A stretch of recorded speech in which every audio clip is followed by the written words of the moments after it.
Good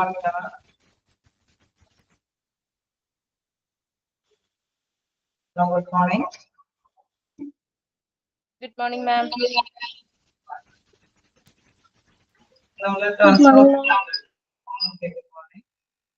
നമ്മളപ്പോ transfer പേഷ്യന്റിന്റെ കുറച്ച് കാര്യങ്ങളല്ലേ, ഒരു പേഷ്യന്റിന്റെ ട്രാൻസ്ഫറുമായി ബന്ധപ്പെട്ട കുറച്ച് ഡീറ്റെയിൽസ് അധികം നമ്മൾ പഠിച്ചു. ഇനി അതില് നമ്മൾ പഠിച്ചു വന്നതില് കുറച്ച് അല്ലെ പ്രീ ട്രാൻസ്ഫർ വരെയാണ് നമ്മൾ പഠിച്ചത്. അതോടൊപ്പം തന്നെ നമുക്ക് കാണേണ്ടത് മോഡ് ഓഫ് ട്രാൻസ്ഫർ ആണ്.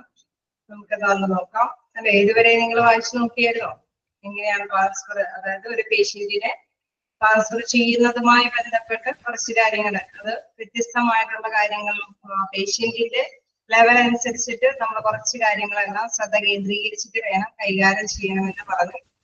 അപ്പൊ അതുമായി ബന്ധപ്പെട്ടുള്ള കാര്യങ്ങളെല്ലാം നിങ്ങൾ വായിച്ചു നോക്കിയായിരുന്നോ? ഓരോ ടേംസുകളിലും കുറച്ച് ഞാൻ എക്സ്പ്ലെയിൻ ചെയ്തിരുന്നു. ക്ലിയർ ആയോ?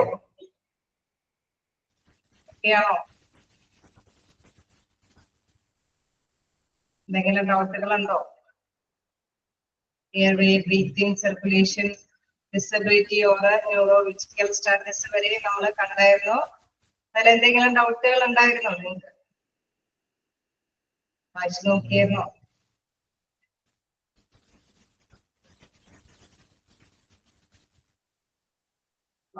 എന്തെങ്കിലും ഉണ്ടെങ്കിൽ പറയാം, അതല്ലെങ്കിൽ നമുക്ക് കണ്ടിന്യൂ ചെയ്യാം.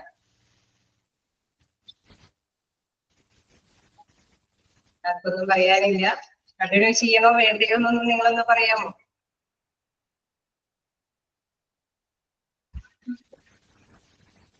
അതായത് നിങ്ങൾ റിയാക്ട് ചെയ്യും. എന്തെങ്കിലും പറയേണ്ടതുണ്ടെങ്കിൽ പറയാം, അതല്ലെങ്കിൽ നമുക്ക് നെക്സ്റ്റ് ഭാഗത്തേക്ക് പോകാം.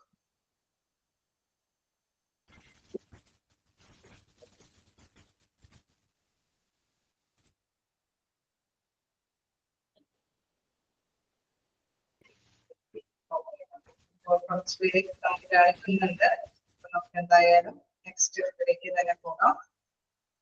അതില് മോഡ് ഓഫ് ട്രാൻസ്ഫർ ആണ് ഇനി നമുക്കുള്ളത്. അതായത് ഒരു പേഷ്യന്റിനെ മറ്റൊരു ഹോസ്പിറ്റലിലേക്ക് കണ്ടിന്യൂ ചെയ്യാം. മറ്റൊരു ഹോസ്പിറ്റലിലേക്ക് നമ്മൾ കൊണ്ടുപോകുന്നതുമായി ബന്ധപ്പെട്ട് കുറച്ച് അല്ലെ, ആ പേഷ്യന്റിനെ കുറച്ച് ശ്രദ്ധ കേന്ദ്രീകരിച്ചിട്ട് വേണം കൊണ്ടുപോകാന്ന് പറഞ്ഞു. കാരണം അതല്ലെങ്കിൽ ശ്രദ്ധ കൊടുക്കാതെ നമ്മള് ആ പേഷ്യന്റിന്റെ ആ ഒരു കണ്ടീഷൻ മൈൻഡ് ചെയ്യാതെ അദ്ദേഹത്തിന് ട്രാൻസ്ഫർ ചെയ്ത് കഴിഞ്ഞാൽ ആ പോകുന്ന വഴി അല്ലെ ഒരു പക്ഷേ എന്താണ് ആ രോഗം മൂർച്ഛിച്ച് അല്ലെ വഷളായിട്ട് രോഗിക്ക് എന്തെങ്കിലുമൊക്കെ സംഭവിക്കാനുള്ള സാധ്യതയുണ്ട്. അതുകൊണ്ട് തന്നെ കെയർഫുൾ ആയിട്ട് ഹാൻഡിൽ ചെയ്യേണ്ടതുണ്ട്. അതുകൊണ്ട് ആ രോഗിയുടെ രോഗാവസ്ഥയ്ക്ക് അനുസരിച്ചിട്ട് മുൻകരുതലുകൾ എടുത്തിട്ട് മാത്രമേ ട്രാൻസ്ഫർ ചെയ്യാനായിട്ട് പാടുള്ളൂ. ഇനി നമുക്ക് പഠിക്കാനുള്ളത് മോഡ് ഓഫ് ട്രാൻസ്ഫർ ആണ്. അതായത് ഏതൊക്കെ രീതിയിൽ ഈ ട്രാൻസ്ഫർ ഒരു പേഷ്യന്റിനെ മറ്റു പ്ലേസിലേക്ക് കൊണ്ടുപോകുന്നത് ഏതൊക്കെ മാർഗം നമുക്ക് സ്വീകരിക്കാം എന്നുള്ളതാണ്. The two most commonly employed methods of transfer of patients are ground transport by including ambulances and mobile intensive care units, and air transport including helicopter or aeroplane ambulances.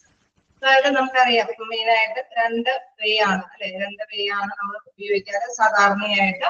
എന്താണ് എപ്പോഴും കൊണ്ടുപോകുന്ന ആംബുലൻസിൽ അല്ലെ റോഡ് മാർഗം ഉപയോഗിച്ചിട്ട് പോകാം, അതല്ലെങ്കിൽ എയർവേ ഉപയോഗിച്ചിട്ട് ഹെലികോപ്റ്ററോ എയറോപ്ലെയിനോ ഉപയോഗിച്ചിട്ട് രോഗിയെ മറ്റൊരു പ്ലേസിലേക്ക് കൊണ്ടുപോകാം എന്നുള്ളത്.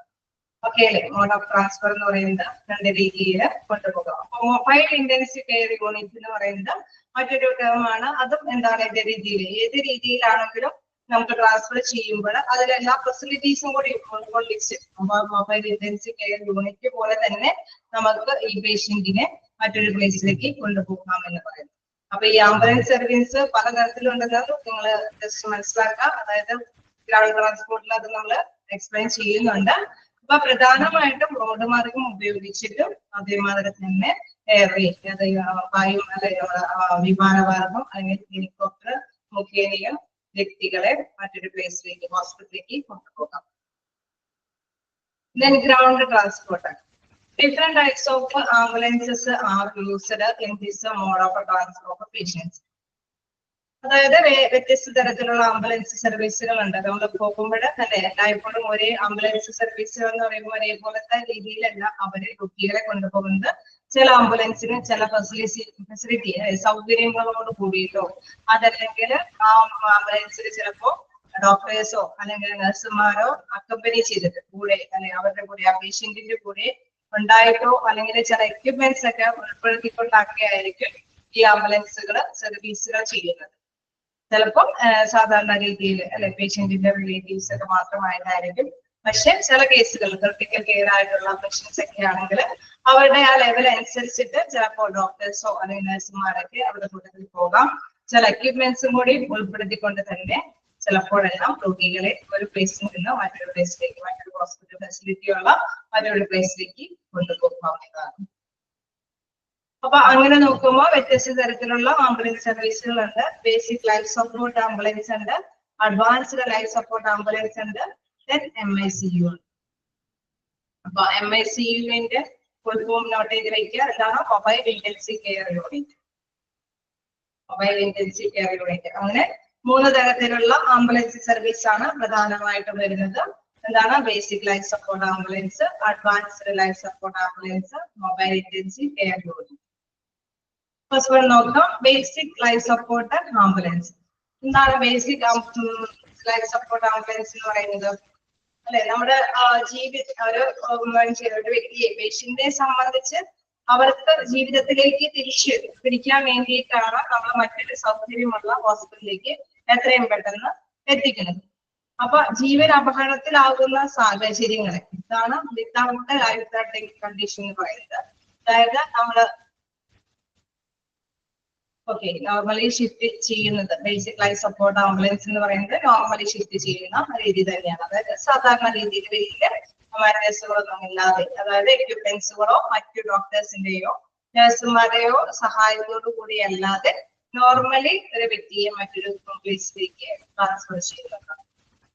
These ambulances are conditioned with adequate staff and monitoring devices to shift patients without the life-threatening conditions, and this can only provide a basic life support services.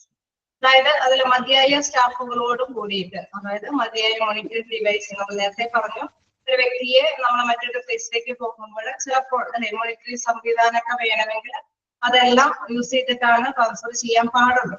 അപ്പൊ അങ്ങനെയുള്ള മോണിറ്ററിംഗ് ഡിവൈസുകളും ആദ്യ സ്റ്റാഫ്, മതിയായ സ്റ്റാഫുകളോട് കൂടിയിട്ടാണ് ആ പ്ലേസിലേക്ക് മറ്റൊരു പ്ലേസിലേക്ക് ഷിഫ്റ്റ് ചെയ്യുന്നത്.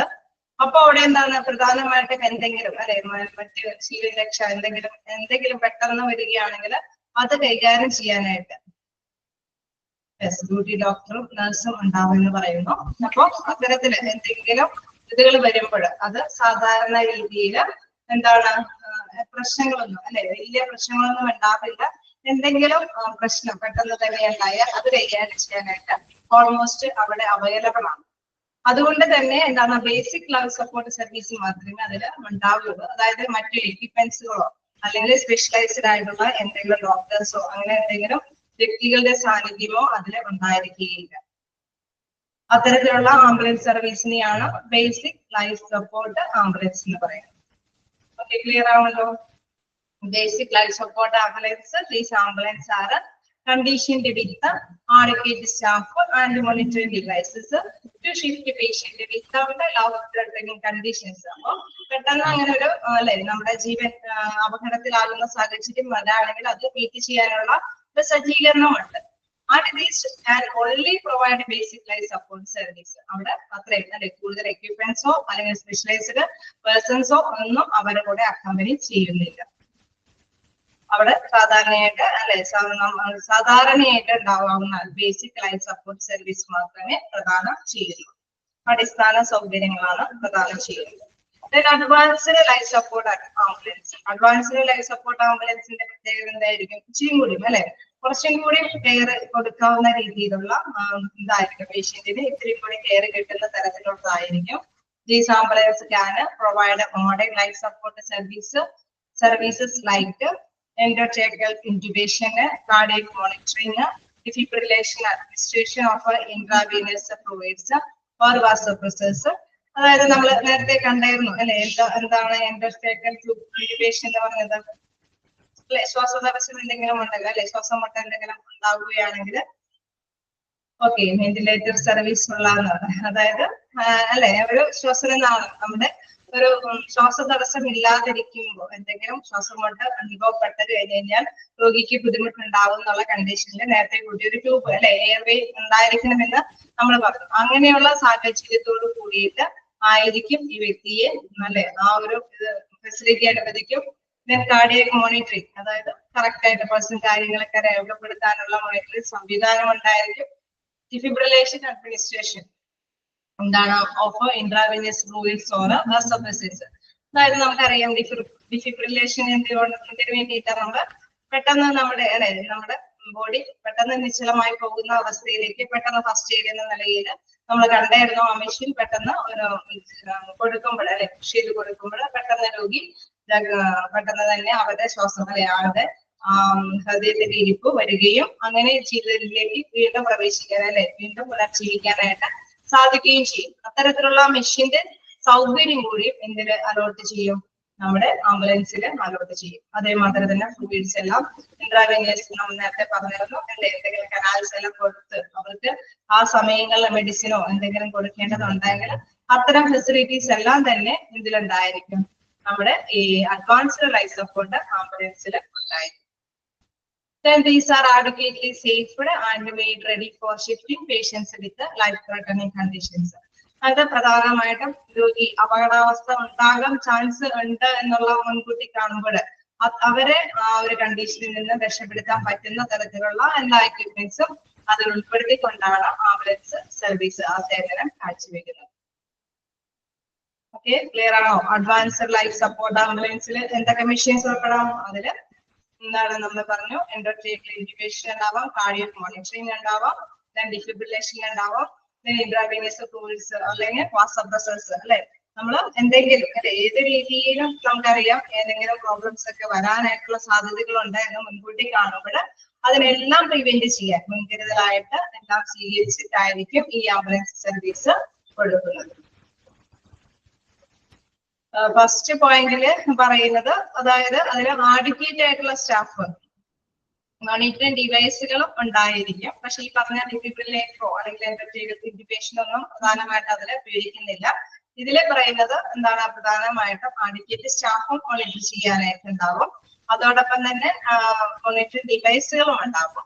പക്ഷെ എന്തെങ്കിലും പെട്ടെന്ന് അല്ലെ നമുക്ക് എന്തെങ്കിലും പ്രൊവൈഡ് ബേസിക് ലൈഫ് സപ്പോർട്ട് സർവീസുകളൊന്നും അടിസ്ഥാന സൗകര്യങ്ങൾ മാത്രം ബേസിക് ലൈഫ് സപ്പോർട്ട് സർവീസ് മാത്രമേ അതിൽ പ്രദാനം ചെയ്യുന്നുള്ളൂ. കൂടുതലായിട്ട് ഒന്നും അതിലേക്ക് പ്രദാനം ചെയ്യുന്നില്ല. ഓക്കെ, വാസോപ്രസേഴ്സ് എന്ന് പറയുന്നത് ഹൃദയത്തിന്റെ ആ നിരീക്ഷണമാണ്. സാധാരണയായിട്ട് വാസോപ്രസർ നമ്മളെ ഞരമ്പിലെ വാസോപ്രസർ എന്ന് പറഞ്ഞു കഴിഞ്ഞാൽ കുറഞ്ഞ രക്തസമ്മർദ്ദമുള്ളവരില് രക്തം കുഴലുകൾ ചുരുങ്ങുകയോ ഇടുങ്ങുകയോ ചെയ്യുന്നതിന് വേണ്ടിയിട്ട് ആരോഗ്യ സംരക്ഷണ ദാതാക്കൾ ഉപയോഗിക്കുന്ന ഒരു മരുന്നാണ് വാസോപ്രസർ എന്ന് പറയുന്നത്. അതായത് പെട്ടെന്ന് അവർക്ക് മോണിറ്റർ ചെയ്യുമ്പോൾ അവർക്ക് അറിയാം, ഡോക്ടേഴ്സിന് അല്ലെ അവർക്ക് അത് മനസ്സിലാവും, അവരെ അക്കമ്പനി ചെയ്യുന്ന വ്യക്തികൾക്ക് അറിയാൻ പറ്റും ഇത് പെട്ടെന്ന് ചുരുക്കി പോകാനായിട്ടുള്ള സാധ്യതകളുണ്ട്. അതല്ലെങ്കിൽ വികസിക്കുകയാണെങ്കിൽ അതിനെ ചുരുക്കിക്കൊണ്ടുവരാനായിട്ട് നമുക്കറിയാം അല്ലെ എന്തിനും ഒരു വേണമല്ലോ, ഒരു സന്തുലനാവസ്ഥ വേണം രോഗിക്ക്. അപ്പൊ അത്തരത്തില് ഞരമ്പുകൾക്ക് എങ്ങനെ എന്തെങ്കിലുമൊക്കെ സംഭവിക്കുകയാണെങ്കിൽ അതിനനുസരിച്ചിട്ടുള്ള മെഡിസിൻസ് ആണ് വാസോപ്രസേഴ്സ് എന്ന് പറയുന്നത്. അപ്പോ ആ ഫ്ലൂയിഡ്സ് മറ്റു തരത്തിലുള്ള നേരത്തെ പറഞ്ഞു എന്തെങ്കിലും മെഡിസിൻസ് അല്ലെങ്കിൽ വാസോപ്രസേഴ്സ് ഒക്കെ കൊടുക്കണമെങ്കിൽ നമുക്കറിയാം കനാൽസ് അല്ലെങ്കിൽ നമ്മള് ട്യൂബ് ഞരമ്പിലൂടെയുള്ള ട്യൂബ് വഴിയാണ് സിറിഞ്ച് വഴിയാണ് അത് കൊടുക്കുന്നത്. ആ ഞരമ്പിലൂടെ കൊടുക്കണമെങ്കിൽ നമ്മൾ അന്നേരം പറഞ്ഞായിരുന്നു ഇങ്ങനെ പേഷ്യൻസിനെ ഷിഫ്റ്റ് ചെയ്യുമ്പോൾ 1-2 കനാൽസ് അതായത് എന്തായാലും മസ്റ്റിതായിട്ട് അവിടെ യൂസ് ചെയ്തിട്ടുണ്ടാവണം. ഏതെങ്കിലും രീതിയിൽ ഒരെണ്ണത്തിന് എന്തെങ്കിലും അല്ലെ ബ്ലഡ് ഇതാവുകയാണെങ്കിലൊക്കെ ബ്ലഡ് എല്ലാവർക്കും വരയ്ക്കുകയൊക്കെ ആണെങ്കിൽ അതിലൂടെ മെഡിസിൻസ് ഒന്നും പുഷ് ചെയ്യാനായിട്ട് സാധിക്കില്ല. അപ്പൊ അതിന് മുൻകൂട്ടി കണ്ടെത്തേണ്ടതുണ്ട് എന്ന് പറയും. അപ്പൊ ഇതിനുള്ള ആവശ്യമായിട്ടുള്ള സംവിധാനങ്ങളെല്ലാം എന്തിലുണ്ടാവും, അഡ്വാൻസ്ഡ് ലൈഫ് സപ്പോർട്ട് ആംബുലൻസിൽ ഉണ്ടാവും. ഓക്കെ, വാസോപ്രസർ എന്ന് പറഞ്ഞാൽ ഒരു മെഡിസിൻ തന്നെയാണ്. അതും ഇതിലൂടെ ഈ ഇൻട്രാവെനസ് ഫ്ലൂയിഡ്സ് ഒക്കെ കൊടുക്കുന്നത് എന്തിലൂടെയാണ്, കനാൽസിലൂടെയാണ്. അത് ഫസ്റ്റായിട്ടും അവിടെ അഡ്മിനിസ്ട്രേറ്റ് ചെയ്യാനായിട്ട് സ്റ്റാഫുകൾ ഉണ്ടാവും. അതനുസരിച്ചിട്ട് അവര് മോണിറ്ററിൽ വരുന്ന സീക്വൻസ് അനുസരിച്ചിട്ട് ഈ രോഗിയെ കൈകാര്യം ചെയ്തിട്ടായിരിക്കും ഒരു പ്ലേസിൽ നിന്ന് മറ്റൊരു പ്ലേസിലേക്ക് കൊണ്ടുപോകുന്നത്. ക്ലിയർ ആയോ?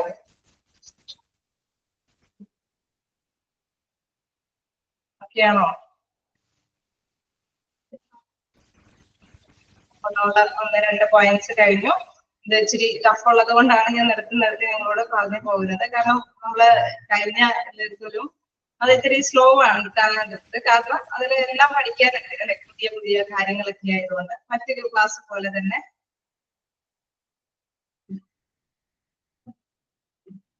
പേജ് നമ്പർ എനിക്ക് കൃത്യമായിട്ട് ഇവിടെ ആരൊക്കെയോ ചെയ്തിട്ടുണ്ട് ഷെയർ. അപ്പൊ നമ്മള് ഓക്കെ, ഇതിലെ നമ്മുടെ ഗ്രൗണ്ട് ട്രാൻസ്പോർട്ടിലെ ബേസിക് ലൈഫ് സപ്പോർട്ട് ആംബുലൻസ് കഴിഞ്ഞു. ദെൻ നെക്സ്റ്റ് എന്ന് പറയുന്നത് അഡ്വാൻസ്ഡ് ലൈഫ് സപ്പോർട്ട് ആംബുലൻസ്, അത് നമ്മൾ നോക്കിക്കഴിഞ്ഞു. ഇനി മൊബൈൽ ഇന്റൻസീവ് കെയർ യൂണിറ്റ് ആണ്. മൊബൈൽ ഇന്റൻസീവ് കെയർ യൂണിറ്റ് അതും ഒരു സ്പെഷ്യൽ കെയറോട് കൂടിയിട്ടുള്ള ആംബുലൻസ് സർവീസ് ആണ്. These are specialized vehicles which with all the equipment and staff no transfer patient who are critically ill. These are specialized vehicles with all the equipment. അപ്പോ അതായത് ഈ ഒരു ആംബുലൻസിന്റെ സർവീസിൽ എല്ലാ തരത്തിലുള്ള എക്യുപ്മെന്റ്സും ഉൾപ്പെടുത്തിയിട്ടുണ്ടാവും. And staff to transfer patient who are critically ill, അതായത് അവരോടൊപ്പം തന്നെ സ്റ്റാഫുകൾ ക്രിട്ടിക്കലി ഇല്ലായിട്ടുള്ള പേഷ്യന്റ് ആയതുകൊണ്ട്, കൂടുതൽ രോഗം വഷളായ ഒരു പേഷ്യന്റ് ആയതുകൊണ്ട് തന്നെ അവർക്ക് ആവശ്യമായിട്ടുള്ള എക്യുപ്മെന്റ്സ് ഉണ്ടാവും, മതിയായ സ്റ്റാഫുകളും ഇവരോടൊപ്പം തന്നെ ഉണ്ടാവും. And are usually used in a combination with a specialist retrieval team in a few developed countries. അതായത് മറ്റേതെങ്കിലും കൺട്രിയിൽ നിന്നും നല്ല നമ്മളിപ്പോ അറിയാം, പ്രധാനപ്പെട്ട വലിയ വലിയ വ്യക്തികളൊക്കെ ആണെങ്കിൽ ഇച്ചിരി കൂടി കെയർ കിട്ടാൻ വേണ്ടിയിട്ടൊക്കെ മറ്റു രാജ്യങ്ങളിൽ നിന്നുള്ള സ്പെഷ്യലിസ്റ്റുകൾ വരെ എന്താണ് ഇത്തരത്തിലുള്ള ഇന്റൻസീവ് കെയർ യൂണിറ്റിൽ അവൈലബിൾ ആക്കിയിട്ടാണ് ഇവര് ഈ പേഷ്യന്റിനെയും കൊണ്ട് മറ്റൊരു പ്ലേസിലേക്ക് പോകുന്നത്. കാരണം അത്രയും ശ്രദ്ധ അതിൽ കേന്ദ്രീകരിച്ചിട്ടാണ് ഇത്ര വികസിതമായിട്ടുള്ള രാജ്യങ്ങളിൽ നിന്നുള്ള ഡോക്ടേഴ്സിനെയൊക്കെ ഉൾപ്പെടുത്തിയിട്ടാണ് എന്താണ് മൊബൈൽ ഇന്റൻസീവ് കെയർ യൂണിറ്റില് വ്യക്തികളെ കൊണ്ടുപോകുന്ന ഒരു ഇതിൽ നിന്ന് പ്രധാനമായിട്ട് ഉദ്ദേശിക്കുന്നത് എന്താണ്, ജീവൻ നമുക്ക് തിരിച്ചെടുക്കണം അല്ലെ, റിട്രൈവൽ ടീം, അത് തിരിച്ചെടുക്കാൻ പറ്റുന്ന ഒരു ടീം തന്നെയാണ് ഈ ഇന്റൻസീവ് കെയർ യൂണിറ്റില് പ്രവർത്തിക്കുന്നത്. ചിലപ്പോൾ നമുക്കറിയാം ആ ഒരു ടീമിൽ ഒരുപാട് പേഴ്സൺസ് ഉണ്ടാവും അല്ലെ, നമ്മൾ സ്പെഷ്യലിസ്റ്റ് ആയിട്ടുള്ള ഡോക്ടേഴ്സുകൾ ഉണ്ടാവും, നഴ്സുമാരുണ്ടാവും, എക്യുപ്മെന്റ്സ് ഒക്കെ പ്രവർത്തിപ്പിക്കാൻ പറ്റുന്ന വ്യക്തികളൊക്കെ ഉണ്ടാവും. അങ്ങനെ എല്ലാത്തരം ടീമോട് കൂടിയിട്ടാണ് ഈ പേഷ്യന്റിന് ഒരു പ്ലേസിൽ നിന്ന്, നമുക്കറിയാം ചിലപ്പോൾ വായുമാർഗമൊക്കെ എയർവേയൊക്കെ വഴി കൊണ്ടുപോകുമ്പോൾ അല്ലെ, വലിയ വലിയ കാര്യങ്ങൾക്കൊക്കെ വേണ്ടിയിട്ട് വലിയ വലിയ ഫിനാൻഷ്യലി സൗണ്ടും പേരുകേട്ട വ്യക്തികൾക്കൊക്കെ ആവുമ്പോൾ അവരൊരു ടീം രൂപീകരിച്ചിട്ട് ആ ടീമിൽ ഇത്തരം പേഴ്സൺസ് എല്ലാം ഉൾപ്പെടുത്തിയിട്ട്, അതായത് സ്പെഷ്യലിസ്റ്റ് ആയിട്ടുള്ള ഡോക്ടേഴ്സിനൊക്കെ ഉൾപ്പെടുത്തിയിട്ടൊക്കെ ആയിരിക്കും ടീമോട് കൂടിയിട്ട് ഒരു പ്ലേസിൽ നിന്ന് മറ്റൊരു പ്ലേസിലേക്ക് ട്രാൻസ്ഫർ ചെയ്യുന്നത്. അതാണ് മൊബൈൽ ഇന്റൻസീവ് കെയർ യൂണിറ്റിന്റെ പ്രത്യേകത. അതിൽ എല്ലാ തരത്തിലുള്ള എക്യുപ്മെന്റ്സുകളും ഉണ്ടാവും, സ്പെഷ്യലിസ്റ്റ് ആയിട്ടുള്ള വ്യക്തികൾ ഉണ്ടാവും, ഒരു ടീമായിട്ട് തന്നെ കേസ് ഓഫ് ഡെവലപ്ഡ് കൺട്രീസിൽ നിന്നും പറ്റുന്ന വ്യക്തികളെ കൂടി ഉൾപ്പെടുത്തിക്കൊണ്ട് സ്പെഷ്യലിസ്റ്റ് ആയിട്ട് രോഗിയെ വീണ്ടെടുക്കണം എന്നുള്ള ലക്ഷ്യത്തോട് കൂടിയിട്ട് സർവീസ് നടത്തുന്ന പ്രവർത്തനമാണ് mobile intensive care unit. Okay, കിട്ടിയോ? അപ്പൊ 3 basic life support ambulance, advanced life support ambulance, then MIC. ഇതാണ് നമുക്ക് ഗ്രൗണ്ട് ട്രാൻസ്പോർട്ടിൽ പഠിക്കാനുള്ളത്. 3 തരത്തിലുള്ള സാധാരണയായിട്ട് റോഡ് മാർഗം ഉപയോഗിച്ച്. ഇനി നമുക്കുള്ളത് എയർ ട്രാൻസ്പോർട്ട് ആണ്. നമ്മൾ നേരത്തെ കണ്ടായിരുന്നു എയർ ട്രാൻസ്പോർട്ടിൽ ഇത്രയും കാര്യം ജസ്റ്റ് ഒന്ന് ഞാൻ പറഞ്ഞായിരുന്നു. അങ്ങനെയൊക്കെ വരുമ്പോൾ സാധാരണയായിട്ട് മറ്റു രാജ്യങ്ങളിലേക്ക് കൂടി ഉൾപ്പെടുത്തിക്കൊണ്ട് ആൾക്കാരെ ഉൾപ്പെടുത്താം എന്ന് പറഞ്ഞു. അത് റോഡ് മാർഗം ഉപയോഗിച്ചിട്ടുള്ള കാര്യത്തിൽ ഞാൻ അത് ജസ്റ്റ് ഒന്ന് പറഞ്ഞതേ ഉള്ളൂ. എയർ ട്രാൻസ്പോർട്ട് എന്ന് പറയുമ്പോൾ നമുക്ക് കേൾക്കുമ്പോൾ തന്നെ അറിയാം അതെങ്ങനെ വായുമാർഗം ഉപയോഗിച്ചിട്ടാണ് ഇത് സാധാരണയായിട്ട് ഉണ്ടാവാറ് അല്ലെ. അത് നേരത്തെ ഡിസ്കസ് ചെയ്തതിൽ ഞാൻ വിവരിച്ചിരുന്നു. സ്പെഷ്യൽ കേസുകളൊക്കെ വരും റോഡ് മാർഗം ഉപയോഗിച്ചിട്ട് തന്നെ സ്പെഷ്യൽ ആയിട്ടുള്ള വ്യക്തികളെ ഉൾപ്പെടുത്തിക്കൊണ്ട് MICUവിൽ പോയ മാതിരി തന്നെ എയർ ട്രാൻസ്പോർട്ടിൽ ഇതിനെയും കൂടി സ്പീഡിൽ അല്ലെ, വേഗത്തിൽ നമുക്ക് രോഗിയെ എത്തിക്കാൻ പറ്റുന്ന ഒരു കാര്യമാണ്. നോക്കാം, the use of air transport has been increasing in developed countries because of the advantages of swift transport by including specialized medical care. അതായത് വലിയ വലിയ അല്ലെ നമ്മുടെ വികസിത രാജ്യങ്ങളിലൊക്കെ പ്രധാനമായിട്ടും ഇത്തരത്തിലുള്ള എയർ ട്രാൻസ്പോർട്ട് നടത്താറുണ്ട്. പ്രധാനമായിട്ടും എന്താണ് ഉദ്ദേശിക്കുന്നത്, പെട്ടെന്ന് തന്നെ സ്വിഫ്റ്റ് ട്രാൻസ്പോർട്ട് എന്ന് പറയുമ്പോൾ വേഗത്തില് ഒരു സ്ഥലത്ത് നിന്ന് മറ്റൊരു സ്ഥലത്തിലേക്ക് ആരോഗ്യം വീണ്ടെടുക്കാനായിട്ട് എത്തിപ്പെടണം അല്ലെ, മെഡിക്കൽ കെയർ കിട്ടണം എന്ന ലക്ഷ്യത്തോട് കൂടിയിട്ടാണ് എയർ ട്രാൻസ്പോർട്ട് നടത്തുന്നത്. there has been an improved prognosis of patients with trauma, severe myocardial infarction and severe stroke owing to rapid provision of suitable medical care by the use of air transport. അതായത് സാധാരണയായിട്ട് ഇത്തരത്തിലുള്ള air transport പെട്ടെന്ന് രോഗിയുടെ നില വഷളാകാൻ സാധ്യതയുണ്ടെന്ന് കാണുമ്പോൾ എത്രയും പെട്ടെന്ന് രോഗിയെ മറ്റൊരു സ്പെഷ്യലൈസ്ഡ് ആയിട്ടുള്ള ഹോസ്പിറ്റലിലേക്ക് എത്തിക്കണമെന്നുള്ള കണ്ടീഷൻ വരുമ്പോഴൊക്കെയാണ് സാധാരണയായിട്ട് എയർ ട്രാൻസ്പോർട്ട് നടത്തുന്നത്. അപ്പൊ നേരത്തെ കൂട്ടി പ്രോഗ്നോസിസ് ചെയ്യുകയെന്ന് വെച്ചാൽ പ്രവർത്തിക്കാനായിട്ട് സാധിക്കും. ചില വ്യക്തികളുടെ ആരോഗ്യനില വഷളാവാനായിട്ടുള്ള സാധ്യതയുണ്ട് എന്ന് നേരത്തെ കൂട്ടി പ്രവചിക്കാനായിട്ടുള്ള സാധ്യതയുണ്ട് ഹൃദയാഘാതം പോലെയുള്ള എന്താണ് ട്രോമ എന്ന് പറയുന്നത് കൊണ്ട് ഉദ്ദേശിക്കുന്നത്. അപ്പൊ ആ ഹൃദയാഘാതമൊക്കെ സിവിയർ ഞാൻ പറഞ്ഞു വരാം. സിവിയർ മൈക്രോ കാർഡിയലൊക്കെ വിത്ത് പേഷ്യൻസ് വിത്ത് ട്രോമ എന്ന് പറയുമ്പോൾ ഞാൻ സ്പീഡ് പറഞ്ഞു പോകുന്നേ ഉള്ളൂ. അതായത് there has to be, ഇതുവരെ ഈ സെന്റൻസ് നിങ്ങൾ കോപ്പി ചെയ്യണം അല്ലെ. നമ്മൾ സ്പീഡിൽ എത്തിക്കാൻ വേണ്ടിയിട്ടുള്ള ഒരു സ്പെഷ്യലൈസ്ഡ് ആയിട്ടുള്ള ടീമോട് കൂടിയിട്ട് ഒരു പ്ലേസിൽ നിന്ന് മറ്റൊരു പ്ലേസിലേക്ക് ഷിഫ്റ്റ് ചെയ്യും. ഇനി നെക്സ്റ്റ് നമുക്ക് നോക്കാം. there has been an improved prognosis of patients with trauma. അതായത് ഇതിൽ പ്രധാനമായിട്ടും പറയുന്നത് പേഷ്യൻസ് നമ്മൾ ഇത്രയും കൂടി ആഘാതം, അതായത് ഹൃദയാഘാതം പോലെയുള്ള അസുഖങ്ങൾ വരും. ഓക്കെ, അപ്പൊ അതിനെ എന്താണ് പ്രധാനമായിട്ടും ഇത്തരത്തിലുള്ള സർവീസ് വളരെയധികം അത്യാവശ്യമാണ്. അതാണ് ട്രോമ ആഘാതങ്ങൾ. പിന്നെ അതേമാതിരി തന്നെ സിവിയർ മയോകാർഡിയ എന്ന് പറയുമ്പോൾ നമുക്കറിയാം അതികഠിനമായ അറ്റാക്കിന്റെ ലക്ഷണങ്ങൾ കാണിക്കുമ്പോൾ. ഓക്കെ, ക്ലിയർ ആയി പോകുന്നുണ്ടോ? അതികഠിനമായ സിവിയർ മയോകാർഡിയ എന്ന് പറയുന്നത് അതികഠിനമായ മയോകാർഡിയ എന്ന് പറയുമ്പോൾ അതികഠിനമായ ഹാർട്ട് അറ്റാക്ക് ഒക്കെ വരുന്ന സാഹചര്യങ്ങൾ. സിവിയർ സ്ട്രോക്ക്, അതായത് അതുമാതിരി തന്നെ അല്ലെ സിവിയർ എന്ന് പറയുമ്പോൾ നമുക്ക് ഗുരുതരമായിട്ടുള്ള സ്ട്രോക്ക് പോലെയുള്ള ലക്ഷണങ്ങൾ. ഓക്കെ, അങ്ങനെ വരുമ്പോൾ എന്താണ് റാപ്പിഡ് പ്രൊവിഷൻ വേണം അല്ലെ. എത്രയും പെട്ടെന്നുള്ള ഒരു സംഭവം അത് ക്ലിയർ ചെയ്യാൻ വേണ്ടിയിട്ട് എത്രയും പെട്ടെന്ന് ആ രോഗം എന്നാലേ നമുക്ക് ബ്ലോക്കുകളും കാര്യങ്ങളും അല്ലെങ്കിൽ ഒരു വശമൊക്കെ തളർന്നു പോവാതിരിക്കാൻ എത്രയും പെട്ടെന്ന് എന്താണ് മെഡിസിൻസ് അവിടെ കിട്ടേണ്ടതുണ്ട്. അതിനു വേണ്ടിയിട്ടാണ് പ്രധാനമായിട്ട് എന്താണ് എയർ ട്രാൻസ്പോർട്ട് നടത്തുന്നത്. ഓക്കെ, 2-3 രോഗങ്ങൾ പ്രത്യേകമായിട്ട് എടുത്തു പറഞ്ഞു. ഹൃദയാഘാതം പോലെയുള്ള കാര്യങ്ങള്, അല്ലെങ്കിൽ എന്താണ് പെട്ടെന്ന് കഠിനമായിട്ടുള്ള എന്താണ് നെഞ്ചുവേദനയൊക്കെ വരുമ്പോൾ, അല്ലെങ്കിൽ അതിലധികമായിട്ടുള്ള സ്ട്രോക്കിന്റെ ലക്ഷണങ്ങളെല്ലാം കാണിക്കുമ്പോൾ എത്രയും പെട്ടെന്ന് നമുക്ക് സൂട്ടബിൾ ആയിട്ടുള്ള മെഡിക്കൽ കെയർ കിട്ടാൻ വേണ്ടിയിട്ടാണ് എയർ ട്രാൻസ്പോർട്ട് ഉപയോഗിക്കുന്നത്. ഓക്കെ, ക്ലിയർ ആയോ?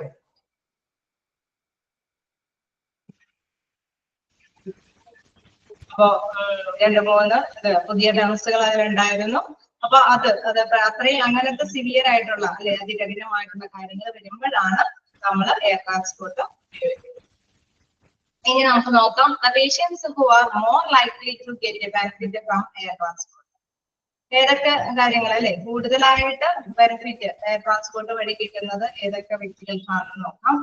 Patients with severe trauma and penetrating chest injuries. അത് ഇതിലും പുതിയ വേർഡുകളുണ്ട്. നമ്മൾ നേരത്തെ കണ്ടു ഹൃദയാഘാതം പോലെയുള്ളത്. പെനട്രേറ്റിംഗ് ചെസ്റ്റ് ഇഞ്ചുറീസ് എന്ന് പറയുന്നത് എന്താണ്? എന്തെങ്കിലും ചെസ്റ്റിലേക്ക് എന്തെങ്കിലും മാറുക ഇരിപ്പിന്റെ ഒക്കെ കുറച്ച് കയറുന്ന കാര്യങ്ങളൊക്കെ ഉണ്ടായിരുന്നു. കളയാൻ ചെസ്റ്റ് എന്ന് പറയുന്നതൊക്കെ പ്രധാനപ്പെട്ട അല്ലെ നമ്മുടെ ഹൃദയത്തിന്റെ ഏറ്റവും പ്രധാനപ്പെട്ട ഭാഗങ്ങളൊക്കെയാണ്. അവിടേക്കൊക്കെ ഇഞ്ചുറീസ് വരിക എന്ന് പറയുന്നത് നമ്മുടെ ജീവനെ നഷ്ടപ്പെടുത്താൻ സാധ്യതയുള്ള ഇഞ്ചുറീസ് ആണ്. അതേമാതിരി തന്നെ മൾട്ടി സിസ്റ്റം ഇഞ്ചുറീസ്, അതായത് നമ്മുടെ ശരീരത്തിന്റെ ആന്തരിക അവയവങ്ങൾക്ക് എന്തെങ്കിലും ഇഞ്ചുറീസ് വരും, അപ്പോഴും നമുക്ക് എന്താണ് നമ്മുടെ ജീവൻ നഷ്ടപ്പെടാനുള്ള സാധ്യതയുണ്ട്. ദെൻ ക്രഷ് ഇഞ്ചുറീസ്, അതായത് എന്തെങ്കിലും ചതവുകൾ, ഇതേമാതിരി തന്നെ മുറിവുകൾ മാത്രമല്ല അതികഠിനമായ വലിയ ചതവുകൾ സംഭവിക്കുമ്പോൾ. Four patients with unstable vital sense, അതായത് അത് പ്രധാനപ്പെട്ട എന്തെങ്കിലും നമുക്കറിയാം പ്രഷർ കുറഞ്ഞു, ഭയങ്കര ഡൗൺ ആയി പോകുന്നു, അല്ലെങ്കിൽ ഷുഗർ അതികഠിനമായി പോകുന്നു, അല്ലെങ്കിൽ ഓക്സിജന്റെ ലെവല് കുറഞ്ഞു പോകുന്നു, അങ്ങനെ എന്തെങ്കിലും സിഗ്നൽസ്, പ്രധാനപ്പെട്ട സിഗ്നൽസ് കാണിക്കുകയാണ് എങ്കിൽ നമുക്കറിയാം ഈ രോഗിയുടെ ആരോഗ്യനില കൂടുതൽ വഷളാവാനായിട്ടുള്ള സാധ്യതയാണ്. അതുകൊണ്ട് എത്രയും പെട്ടെന്ന് ഇത് സ്പെഷ്യലിസ്റ്റ് ആയിട്ടുള്ള ഹോസ്പിറ്റലിൽ എത്തിക്കേണ്ടതായിട്ടുണ്ട്. അപ്പൊ ഇങ്ങനെയുള്ള രോഗികൾക്കാണ് പ്രധാനമായിട്ടും എയർ ട്രാൻസ്പോർട്ട് ഗുണം ചെയ്യുന്നത്. ഓക്കെ, ഒന്നുകൂടിയും പറയാം. Okay, open century transport. Okay, open എന്നൊക്കെ പറഞ്ഞത് കറക്റ്റ് ആണ്, എല്ലാം ശരിയാണ്. ഇത്തരത്തിലുള്ള കാര്യങ്ങൾ വരുമ്പോൾ നമ്മൾ നേരത്തെ പറഞ്ഞു എന്താണ് കൂടുതലായിട്ട് ഹൃദയാഘാതം പോലെയുള്ള സിവിയർ ട്രോമ എന്ന് പറഞ്ഞപ്പോൾ ഞാൻ നേരത്തെ പറഞ്ഞിരുന്നു എന്താണ് ഹൃദയാഘാതം ആണ് പ്രധാനമായിട്ട്. ഹാർട്ട് അറ്റാക്ക് പോലെ, മയോകാർഡിയം ഹാർട്ട് അറ്റാക്ക് അല്ലെങ്കിൽ ഏതെങ്കിലും തരത്തിലുള്ള ആഘാതം, ഷോക്ക് സംഭവിക്കുക, അതാണ് നമ്മുടെ സിവിയർ ട്രോമയിൽ ഉദ്ദേശിക്കുന്നത്. പിന്നെ നമ്മൾ നേരത്തെ പറഞ്ഞു പെനിട്രേറ്റിംഗ് ചെസ്റ്റ് ഇഞ്ചുറീസ്, എന്തെങ്കിലും തുളച്ചു കയറുക എന്താണ് ചെസ്റ്റിലേക്കൊക്കെ. മൾട്ടി സിസ്റ്റം ഇഞ്ചുറീസ്, എന്തെങ്കിലും ആന്തരിക അവയവങ്ങൾക്കൊക്കെ എന്തെങ്കിലും ഓർഗൻസിനൊക്കെ ഇഞ്ചുറീസ് സംഭവിക്കുക. ക്രഷ് ഇഞ്ചുറീസ്, എന്തെങ്കിലും ചതവുകൾ സംഭവിക്കുക. അല്ലെങ്കിൽ or patients with unstable vital signs, അതായത് നിലനിൽക്കുന്ന എന്താണ് പ്രധാനപ്പെട്ട സൈനുകൾ, എന്തെങ്കിലും പ്രഷറുകളോ അല്ലെങ്കിൽ സിഗ്നലുകൾ കാണിച്ചു തരിക, എന്തെങ്കിലും പ്രഷർ കുറഞ്ഞു പോവുകയോ എന്തെങ്കിലും ഓക്സിജന്റെ ലെവൽ കുറഞ്ഞു പോവുകയോ അങ്ങനെ എന്തെങ്കിലും പ്രധാനപ്പെട്ട സിഗ്നലുകൾ കാണിച്ചു തരുമ്പോഴും എന്താണ് ഈ രോഗിയുടെ രോഗാവസ്ഥ കൂടുതൽ വഷളായി പോകാൻ സാധ്യതയുണ്ടെന്ന് കണ്ട് എയർ ട്രാൻസ്പോർട്ടിന്റെ ഗുണം ചെയ്യുന്ന രീതിയിൽ തന്നെ അത് മാത്രം ഉപയോഗിക്കാവുന്നതാണ്. വീണ്ടും പറയുന്നത് patients with acute coronary syndrome in crucial need of revascularization procedure, cardiac component with hemodynamic compromise, then cardiogenic shock in need of intra-aortic balloon pump or other assisted devices. ഇതിലും കുറെ പദങ്ങൾ കേട്ടിട്ടുണ്ടല്ലേ, നമ്മൾ പുതിയ പുതിയ അസുഖങ്ങളാണ് ഓരോന്നോരോന്ന് നമുക്ക് നോക്കാം എന്നുള്ളത്. അപ്പൊ അതില് ഫസ്റ്റ് വൺ പറയുന്നത് എന്താണ്, കൊറോണറി സിൻഡ്രോം അല്ലെ. Patient with the acute coronary syndrome in a crucial need of a revascularization procedure. അപ്പൊ കൊറോണറി സിൻഡ്രോം എന്ന് പറയുന്നത് എന്താണെന്ന് വെച്ചാൽ രക്തയോട്ടം കുറയുമ്പോൾ ഹൃദയപേശിയുടെ ഒരു ഭാഗം പ്രവർത്തനരഹിതമാകുക. ഓക്കെ, കൊറോണറി സിൻഡ്രോം എന്ന് പറയുന്നത് രക്തയോട്ടമൊക്കെ കുറയുമ്പോൾ ഒരു ഭാഗം അല്ലെ ഹൃദയപേശിയുടെ ഒരു ഭാഗം പ്രവർത്തനരഹിതമാകുന്ന അവസ്ഥ. നെഞ്ചുവേദനയൊക്കെയാണ്, ഇടത് തോളിനോട് ചേർന്നൊക്കെ നെഞ്ചുവേദന അനുഭവപ്പെടുന്നതൊക്കെയാണ്. കൂടുതൽ സിംറ്റംസ് ഡോക്ടേഴ്സിന് മനസ്സിലാക്കാൻ സാധിക്കും. ഈ വ്യക്തിക്ക് പേശികൾ അല്ലെ ഹൃദയപേശികൾ അത് ഒരു ഭാഗം പ്രവർത്തനരഹിതമായി പോകാനുള്ള സാധ്യതയുണ്ട് എന്നൊക്കെ കണ്ടെത്താനായിട്ട് സാധിക്കും. അപ്പൊ എന്താണ് അവിടെ എന്താണ് റിവാസ്കുലൈസേഷൻ പ്രൊസീജിയർ അതിന് ആവശ്യമാണ്. എന്താണ് റിവാസ്കുലൈസേഷൻ പ്രൊസീജിയർ? രക്തക്കുഴലിലൂടെ അല്ലെ ആ ഒരു രക്തയോട്ടം അതിന് ആവശ്യമായിട്ടുള്ള മുൻകരുതലുകൾ എടുക്കേണ്ടതായിട്ട് വരും. അത്തരത്തിലുള്ള നടപടികൾക്കൊക്കെ വേണ്ടിയിട്ട് എത്രയും പെട്ടെന്ന് രോഗിയെ എയർവേ വഴി രോഗിയെ എത്തിക്കേണ്ടതായിട്ട്. അത് നമുക്കറിയാം സ്പെഷ്യൽ ആയിട്ടുള്ള, നമുക്ക് സാധാരണ ഒരു ഹോസ്പിറ്റലിൽ ചെല്ലുമ്പോൾ ചിലപ്പോൾ അതിനെല്ലാത്തിനും പറ്റിയ സൗകര്യങ്ങൾ ഉണ്ടായെന്ന് വരില്ല. അപ്പോൾ ചില ഹോസ്പിറ്റലിലേക്ക് ഡോക്ടേഴ്സ് റെഫർ ചെയ്യും. ഇത്തിരി കൂടി ഫിനാൻഷ്യൽ ആയിട്ടുള്ള പേഴ്സൺസ് ആണെങ്കിൽ അവരോട് എത്രയും പെട്ടെന്ന് എത്തിക്കാൻ ചിലപ്പോൾ എയർവേ വഴി നമ്മൾ സ്വീകരിക്കണം എന്നൊക്കെ പറയും. അപ്പൊ ആ രീതിയിൽ ആ നടപടികൾക്ക് അവര് വിധേയമാകും. നെക്സ്റ്റ് പറയുന്നത് കാർഡിയക് ടെമ്പോർഡ് വിത്ത് ഹെമോഡൈനാമിക് കോംപ്രമൈസ്.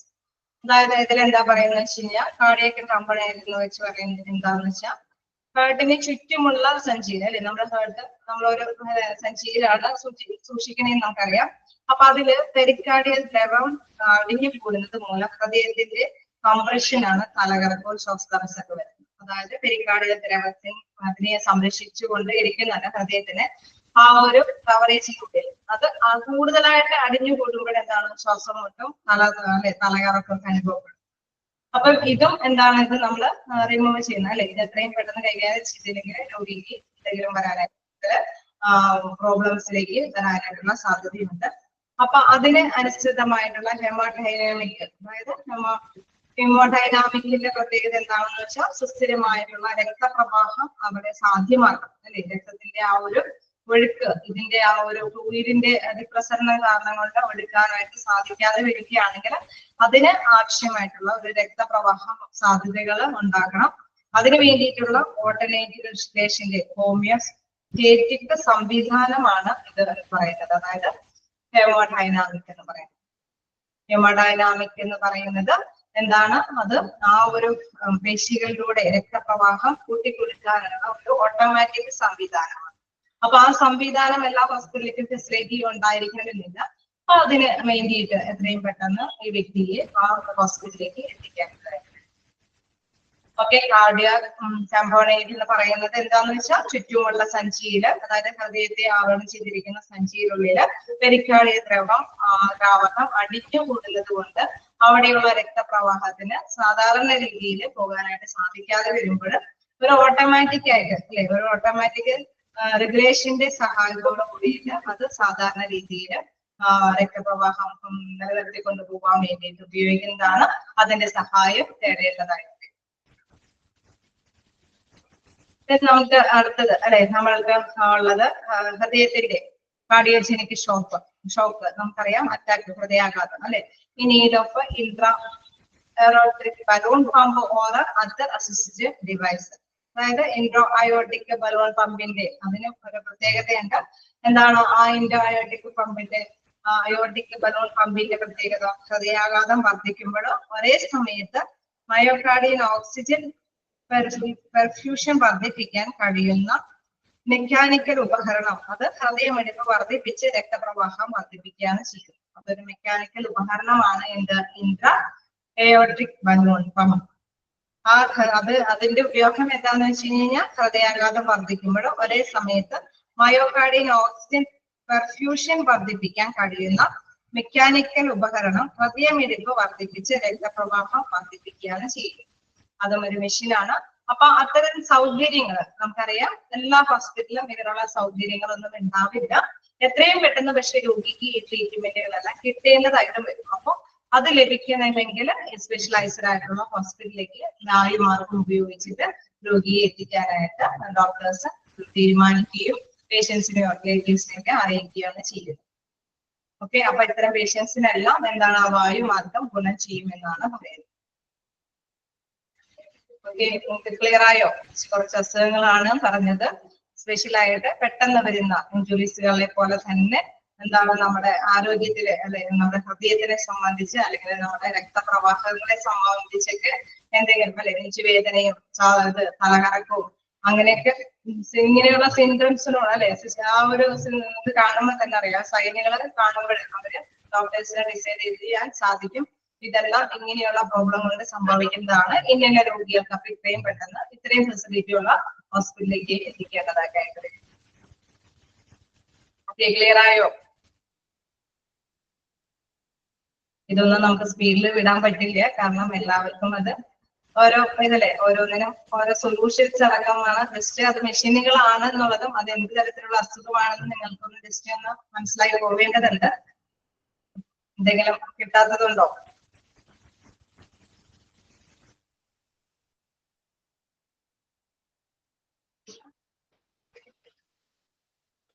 ഹലോ, അറിയാം.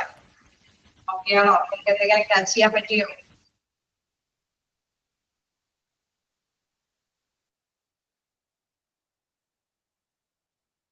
നിങ്ങൾ റിയാക്ട് ചെയ്യുക, കണ്ടിന്യൂ ചെയ്യണോ? ക്ലിയർ ആണ്. ഓക്കെ, അപ്പോ നമുക്ക് നെക്സ്റ്റിലേക്ക് പോകാം. ഇത് നമുക്ക് മറ്റ് ക്വസ്റ്റ്യൻസ് പോലെ അങ്ങനെ സ്പീഡിൽ ഇടാൻ പറ്റാത്തത് കൊണ്ടാണ് ഞാൻ പറഞ്ഞു. കുറച്ച് വലിയ കുഴപ്പമുണ്ടാവില്ല, എനിക്ക് ഇത്തിരി കൂടി ക്യാച്ച് ചെയ്യാൻ എളുപ്പമായിരിക്കും. Patients due to receive organ okay, fourth point എന്ന് പറയുമ്പോൾ ഇതിലെ ലാസ്റ്റ് പോയിന്റ് ആയിരിക്കും അല്ലെ, intra aortic balloon pump or other assisted device. അതാണോ cardiogenic shock in need of intra-aortic balloon pump or other assisted device. അതാണോ aortic pump? Fourth point എന്ന് വെച്ച് കഴിഞ്ഞാൽ അത് തന്നെയാണോ? അപ്പൊ നമ്മൾക്ക് ഹൃദയാഘാതം പോലെയുള്ള സംഭവങ്ങൾ വരുമ്പോൾ എന്താണ് പൊതുവെ അതിനൊരു ഷോർട്ട് ഫോം നിങ്ങൾ എഴുതി കൊടുക്കുക, IABP.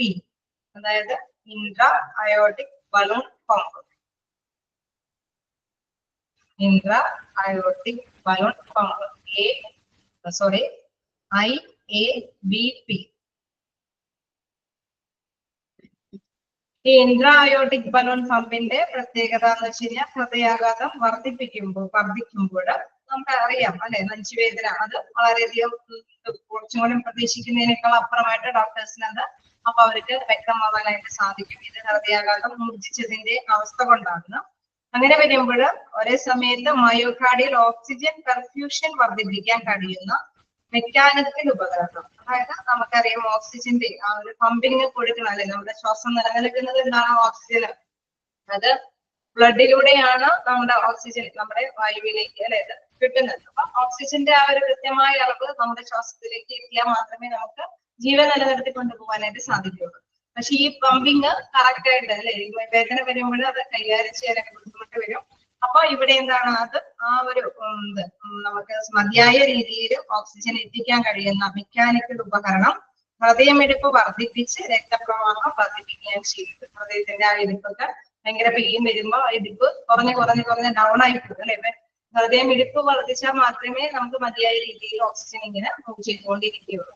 അപ്പൊ ആ ഒരു മെഷീന്റെ പ്രത്യേകത അത് എന്താണ്, ഹൃദയമിടിപ്പ് വർദ്ധിപ്പിച്ച് ഓക്സിജന്റെ അളവ് നിലനിർത്തി കൊണ്ടുപോകാനായിട്ട് സാധിക്കും എന്നുള്ളതാണ്. അതൊരു അസിസ്റ്റ് അല്ലെ, നമ്മുടെ ഹൃദയത്തിനെ അസിസ്റ്റ് ചെയ്യുന്ന ഒരു ഡിവൈസ് ആണ്, ഒരു ഉപകരണമാണ്. ഓക്കെ, ക്ലിയർ ആയോ? കാർഡിയോജനിക് ഷോക്ക് എന്ന് പറയുമ്പോൾ need of intra aortic balloon pump. Next എന്ന് പറയുന്നത് patients due to receive organ transplant. നമുക്കറിയാം ഓർഗൻ അല്ലെ, നമ്മുടെ എന്തെങ്കിലും ഓർഗൻസ് എല്ലാം ട്രാൻസ്പ്ലാന്റ് ചെയ്യുമ്പോൾ ചെയ്യുമ്പോൾ അല്ലെ, അത് എന്ത് തന്നെയാണെങ്കിലും കരളാണെങ്കിലും ഹൃദയമാണെങ്കിലും അങ്ങനെ എന്തെങ്കിലുമൊക്കെ പ്രധാനപ്പെട്ട അവയവങ്ങളെല്ലാം മാറ്റിവെക്കേണ്ടി വരുമ്പോൾ നമുക്കറിയാം നിശ്ചിത സമയത്തിനുള്ളിൽ രോഗിയുടെ അടുത്തേക്ക് കൊണ്ടുപോയി എത്തിച്ച് അത് മാറ്റിവെക്കേണ്ടതാണ്. അങ്ങനെയുള്ള സാഹചര്യങ്ങളിലെല്ലാം എയർ ട്രാൻസ്പോർട്ട് ആണ് യൂസ് ചെയ്യുന്നത്. Critically high risk medical or surgical patients, അതായത് നമ്മളെ സർജറി കഴിഞ്ഞ് അല്ലെ, ഇത്തിരി കൂടി ഹൈ റിസ്ക് ആയിട്ടുള്ള സർജറി കഴിഞ്ഞിട്ട് പിന്നെ ഇവരെ എത്രയും പെട്ടെന്ന് വേറെ എന്തെങ്കിലും കാര്യങ്ങൾക്കൊക്കെ വേണ്ടിയിട്ട് മറ്റൊരു ഹോസ്പിറ്റലിലേക്ക് എത്തിക്കേണ്ടി വരികയാണെങ്കിൽ എയർ ട്രാൻസ്പോർട്ട് ആയിരിക്കും മോസ്റ്റ് സൂട്ടബിൾ ആയിട്ടുള്ള അല്ലെ അനുയോജ്യമായിട്ടുള്ള ഒരു ഉപാധി എന്ന് പറയുന്നത് മറ്റേ ഗ്രൗണ്ട് ട്രാൻസ്പോർട്ടിനെ അപേക്ഷിച്ച്. അപ്പൊ അത്രയും കാര്യങ്ങൾ, ചില ഇഞ്ചുറീസ് അല്ലെ, ചില ആദ്യം നമ്മൾ കണ്ടു പെട്ടെന്ന് വരുന്ന കുറെ ഇഞ്ചുറീസും കാര്യങ്ങളൊക്കെ അല്ലെ, ക്ഷതങ്ങളും ഒഴിവുകളും അങ്ങനെ കുറെ കാര്യങ്ങളൊക്കെ കണ്ടു. പ്രധാനമായിട്ടുള്ള സൈഡുകളൊക്കെ കാണിച്ചു വരുമ്പോൾ അതായത് ഷുഗർ പ്രഷറൊക്കെ. മറ്റേ അതേസമയം നെക്സ്റ്റ് പോയിന്റില് പ്രധാനമായിട്ടും നമുക്കറിയാം അല്ലെ, ആന്തരിക അവയവങ്ങളുടെ പ്രത്യേകതകൾ കൊണ്ട് ഹൃദയാഘാതോ അല്ലെങ്കിൽ പെരികാർഡിയോഗ്രാഫകം അതിന്റെയൊക്കെ പ്രത്യേകതകൾ കൊണ്ട് ഉണ്ടാകുന്ന അവസ്ഥയില് അല്ലെ, അപ്പൊ അങ്ങനെയുള്ള അവസ്ഥകളിലും എത്രയും പെട്ടെന്ന് എന്തെങ്കിലും മെഷീനിലേക്ക് സപ്പോർട്ട് ആവശ്യമുണ്ട് എങ്കിൽ അതിനു വേണ്ടിയിട്ട് നമ്മൾ മറ്റ് മാർഗം അല്ല, അതായത് റോഡ് മാർഗം ഉപയോഗിക്കാതെ എയർ ട്രാൻസ്പോർട്ട് ഉപയോഗിക്കാനായിട്ട് ശ്രദ്ധിക്കണം എന്നുള്ളത്. പിന്നെ എന്താണ് ട്രാൻസ്പ്ലാന്റ്, അതായത് നമ്മുടെ ഏതെങ്കിലും ഓർഗൻ ട്രാൻസ്പ്ലാന്റ് ചെയ്യുമ്പോഴും ഈ ഒരു എയർ ട്രാൻസ്പോർട്ട് സ്വീകരിക്കണം. തന്നെ ക്രിട്ടിക്കലി ഇല്ല നമ്മൾ സർജിക്കൽ പേഷ്യൻസിലേക്ക് ഇച്ചിരി രോഗാവസ്ഥ അത് ഇച്ചിരി ഹൈ ആയിട്ടൊക്കെ വരുമ്പോൾ എന്തെങ്കിലും പെട്ടെന്ന് കൂടുതൽ എന്തെങ്കിലും അവർക്ക് കൊടുക്കേണ്ടതുണ്ടെങ്കിൽ അതിനും അനുയോജ്യമായ ഹോസ്പിറ്റലിലേക്ക് എത്തിക്കാനായിട്ട് എയർ ട്രാൻസ്പോർട്ട് ഉപയോഗിക്കണം. ക്ലിയർ അല്ലേ? നമുക്ക് കണ്ടിന്യൂ ചെയ്യാലോ. ഇനി നമുക്ക് നോക്കാം അക്കംപനിയിങ് ദ പേഷ്യൻസ്. അതായത് നമ്മൾ ഇത്ര നേരം ചെറുതായിട്ടല്ലേ, നമ്മൾ പുതിയ പുതിയതൊക്കെ ആയാണ് കുറച്ച് സ്ലോ ആയിട്ട് തന്നെ പോയി. ഇനി എന്താന്ന് നോക്കാം, അക്കംപനിയും എന്താ പേഷ്യന്റ്. അതായത് it is normally suggested to have at least 2 professional personnel accompanying the patient to be shifted. സാധാരണയായിട്ട് 1-2 പേര് അല്ലെ, 2 പേരെങ്കിലും പ്രൊഫഷണൽ ആയിട്ടുള്ള 1-2 പേരെങ്കിലും ഇവരോടൊപ്പം തന്നെ പേഷ്യന്റിനോടൊപ്പം തന്നെ കൂടെ പോകേണ്ടതാണ്. Then they are needed by each patient in the course of a transfer based on the level of patient's critical care dependency and correspondingly are divided into. അതായത് ഏതൊക്കെ പേഷ്യൻസിനെ ഇതിലും വീണ്ടും ഡിവൈഡ് ചെയ്യുന്നുണ്ട്, ഏതൊക്കെ പേഷ്യൻസിന്റെ കൂടെയാണ് ആരൊക്കെ കൂടെ പോകേണ്ടതായിട്ട് വരിക എന്നുള്ളത് അതിന്റെ ആ രോഗാവസ്ഥ അനുസരിച്ചിട്ട് ഡിവൈഡ് ചെയ്യുന്നുണ്ട്. ലെവൽ 0, ലെവൽ 1, ലെവൽ 2, ലെവൽ 3 അങ്ങനെ 4 ലെവലിലാണ് ഈ പേഷ്യന്റിന്റെ കൂടെ ആരൊക്കെ പോകണമെന്ന് തീരുമാനിക്കുന്ന ഒരു കാറ്റഗറി ഉണ്ടാക്കിയിരിക്കുന്നത്. ലെവൽ 0 പറയുന്നത് it consist of the patients who can be managed at the ward level of ward in a hospital and are normally not needed to be accompanied by any specialised person. അതായത് നമുക്കറിയാം ഒരു വാർഡിലെ നമ്മൾ ഇങ്ങനെ ട്രാൻസ്ഫറും മറ്റേ പുറത്തേക്കുള്ള transfer external transfer നമ്മൾ പറഞ്ഞു. അപ്പൊ ഇന്റേണൽ ട്രാൻസ്ഫർ ആണെങ്കിൽ എന്താണ്, അവിടെ പ്രത്യേകിച്ച് കുഴപ്പമൊന്നുമില്ലാത്ത പേഷ്യൻസ് ആണെങ്കിൽ അവര് can be managed at the ward level of the ward. അതായത് ഇവർക്ക് നോർമലി ആയിട്ടുള്ള ഒരു പേഷ്യന്റ് ആണെങ്കിൽ പ്രത്യേകിച്ച് ആരൊന്നും അക്കമ്പനി ചെയ്യുന്ന വേണ്ട, അവർക്ക് നേരെ മറ്റു ഡിപ്പാർട്ട്മെന്റിലേക്ക് വലിയ പ്രശ്നമില്ലാതെ സെൽഫായിട്ട് തന്നെ പോകാമെന്നുള്ളത്. പിന്നെ ലെവൽ 1 പറയുന്നത് it consists of those patients who are in deteriorating condition in the course of the transfer but can be managed in an acute ward setting by the support of the critical care team. These usually should be accompanied by a paramedical unit, a trained nurse. അതായത് ഇതിൽ പ്രത്യേകമായിട്ട് എടുത്ത് പറയാന്ന് വെച്ച് കഴിഞ്ഞാൽ സാധാരണയായിട്ട് അല്ലെ നമ്മള് രോഗാവസ്ഥ നമ്മള് രോഗി ഇച്ചിരി കൂടി ഡിറ്റോറിയേറ്റിംഗ് കണ്ടീഷൻ ആണെന്ന് വെച്ചാൽ അത് പതിച്ചു പോകുന്ന ഒരവസ്ഥയിലാണ് patient who are in deteriorating condition in the course of the transfer. അതായത് കോഴ്സ് ആ ട്രാൻസ്ഫറിന്റെ സമയത്തൊക്കെ ഇദ്ദേഹത്തിന്റെ രോഗാവസ്ഥ ഒന്നുകൂടി വഷളായി പോവുകയാണ്. But it can be managed in an acute ward setting by the support of the critical care team. അതായത് അവിടെ ചെല്ലുമ്പോഴല്ലേ വലിയ കുഴപ്പമൊന്നും ഇല്ലാതെ അവര് എത്തിക്കഴിഞ്ഞാൽ ഒക്കെയാണ് എങ്കിൽ എന്താണ് അവരുടെ കൂടെ ആരെങ്കിലും അതായത് പാരാമെഡിക്കൽ യൂണിറ്റിന്റെ ട്രെയിൻഡ് ആയിട്ടുള്ള നഴ്സുമാരെങ്കിലും അവരുടെ കൂടെ പോകേണ്ടതുണ്ട്. അതായത് രോഗി നോർമലി വലിയ പ്രശ്നമില്ല എന്നല്ല, അത്യാവശ്യം അല്ലെ രോഗിക്ക് ഇഷ്ടം കൂടി ആരോഗ്യസ്ഥിതി ഇത്തിരി വഷളാണ്, പക്ഷെ അവിടെ ചെല്ലുമ്പോഴും അവർക്ക് അതിനനുസരിച്ചുള്ള സൗകര്യങ്ങളൊക്കെ കിട്ടാൻ സാധ്യതയുണ്ട്. അപ്പൊ ഇവിടെ നിന്ന് അവിടം വരേക്ക് എത്തിക്കാനൊക്കെ വരേക്കും ഒരു പാരാമെഡിക്കൽ യൂണിറ്റിൽ നിന്ന് ട്രെയിൻഡ് ആയിട്ടുള്ള നഴ്സിന്റെ കൂടെയും ആവശ്യകതയുണ്ട്. ഇനി level 2 it consists of a patient who are in need of observation or intervention for a failure of single organ system and how to be accompanied by a trained and professional person. അതായത് നമ്മൾ ഏതെങ്കിലും ഒരു organ അല്ലെ നമുക്ക് അറിയാം നമ്മുടെ അന്തരീക്ഷ അവയവങ്ങളുടെ എന്തെങ്കിലുമൊക്കെ ഇച്ചിരി കൂടി ഡേഞ്ചറസ് ആയിട്ടാണ് കാണിക്കുന്നത്, അത് ഫെയിലർ ആയിട്ടാണ് കാണിക്കുന്നത്. നമുക്കറിയാം പോകുന്ന വഴിക്ക് ചിലപ്പോൾ എന്തെങ്കിലും അപകടം സംഭവിക്കാനൊക്കെയായിട്ടുള്ള സാധ്യതയുണ്ട്. അതുകൊണ്ട് തന്നെ എന്താണ് ഒരു ട്രെയിൻഡ് ആയിട്ടുള്ള പ്രൊഫഷണൽ ആയിട്ടുള്ള പേഴ്സൺ നമുക്ക് നേരത്തെ പറഞ്ഞ മാതിരി പാരാമെഡിക്കൽ സ്റ്റാഫിന്റെ ആവശ്യകതയല്ല, ഇച്ചിരി കൂടി പ്രൊഫഷണൽ ആയിട്ട് ഇത്തിരി കൂടി തൊഴിൽപരമായിട്ട് നോളജും കാര്യങ്ങളൊക്കെ ഉള്ള പേഴ്സൺ തന്നെ അക്കമ്പനി ചെയ്ത് ഈ വ്യക്തിയോടൊപ്പം പോകണമെന്നുള്ളത്. Then level 3 it consists of patients with the need of advanced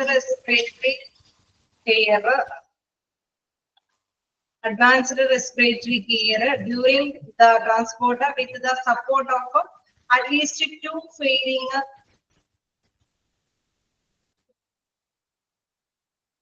failing organ system. These patients must be accompanied by a competent doctor along with a nurse and a paramedic. അതായത് നമുക്കറിയാം ഒരുപാട് അല്ലെ 1-2 organs ഒക്കെ ഇച്ചിരി failure ആയിട്ടാണ് കാണുന്നതെങ്കിൽ നമുക്കറിയാം അല്ലെ നമ്മള് ഹേർട്ടോ കിഡ്നിയോ അങ്ങനെ എല്ലാം അല്ലെ 1-2 സംഭവങ്ങൾക്കൊക്കെ വീക്കായിട്ടാണ് ഫെയിലിയർ ആണ് കാണിക്കണമെങ്കിൽ അവരെ ഒരു പ്ലേസിൽ നിന്നും മറ്റൊരു പ്ലേസിലേക്ക് കൊണ്ടുപോകുമ്പോൾ തീർച്ചയായിട്ടും അവരെ അക്കമ്പനി ചെയ്ത് കൂടെ പോകേണ്ടത് മസ്റ്റായിട്ടുള്ള ഡോക്ടർ, അതോടൊപ്പം തന്നെ നഴ്സുമാര്, അതോടൊപ്പം തന്നെ പാരാമെഡിക്കൽ ആയിട്ടുള്ള സ്റ്റാഫുകൾ കൂടി അക്കമ്പനി ചെയ്ത് തന്നെ അവരെ കൂടെ ആ പേഷ്യന്റിന്റെ കൂടെ പോകേണ്ടതുണ്ട്. അപ്പൊ അങ്ങനെ 3-4 ലെവലായിട്ടാണ് പേഷ്യന്റിന്റെ കൂടെ ആര് പോകണം എന്ന് തീരുമാനിക്കുന്ന അവരെ കാറ്റഗറി തിരിച്ചിരിക്കുന്നത്. ജസ്റ്റ് നിങ്ങൾ വായിച്ചു നോക്കാം, എന്തെങ്കിലും ഉണ്ടെങ്കിൽ ചോദിക്കാം.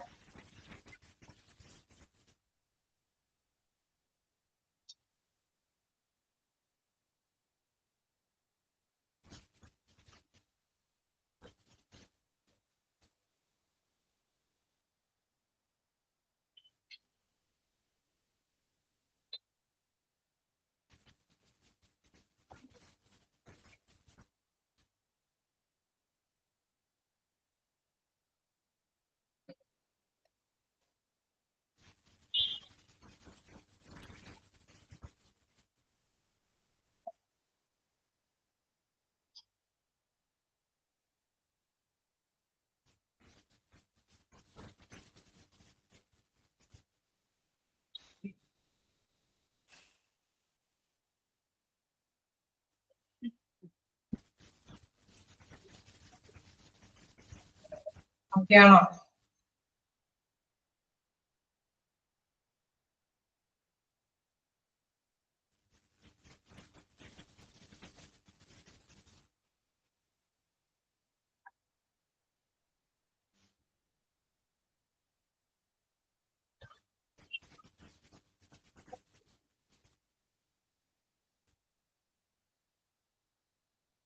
ഇനി നമുക്ക് കണ്ടിന്യൂ ചെയ്യാം. അപ്പൊ ഇത് സിമ്പിൾ ആയിട്ടുള്ള കാര്യങ്ങളാണല്ലേ, ഇങ്ങനെയുള്ള പേഷ്യൻസിന്റെ കൂടെയാണ് എന്തെങ്കിലും ആരൊക്കെ കൂടെ പോകേണ്ടത് എന്ന് തീരുമാനിക്കുന്നത്.